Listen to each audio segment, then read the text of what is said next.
So when we think about memory, this takes us back to some research that was done by Ebbinghaus in 1885.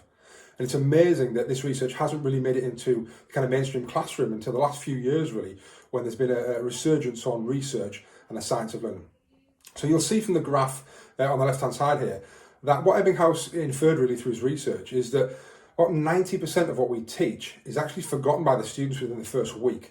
That's a frightening kind of statistic, really, and something that I wish I'd have known when I started my teaching career, that the things I was teaching kids day in and day out, unless I did anything with that information, then they were going to forget it the week after.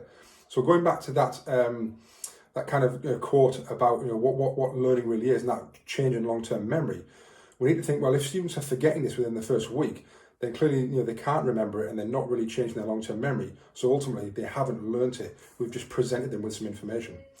So one of the things that's really come out of Ebbinghaus's research over the last few years is that people have inferred really that you've got to do something with that information. You've got to actually do some kind of a retrieval or like a fetch and carry with that information to bring it back to the forefront of your memory. So what a great kind of quote for you to think about is, use it or you lose it. Students have got to do something with that information.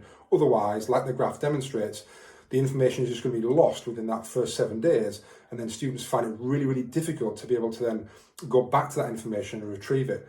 Down the line, whether it's the week after, 2 weeks after, or even at the end of their GCSE kind of 2 years, when we're actually asking them questions that we've taught something on 2 years ago. Realistically, looking at that graph, they've got no chance of being able to retrieve it unless they've been using it and doing something with that information constantly and regularly throughout your course.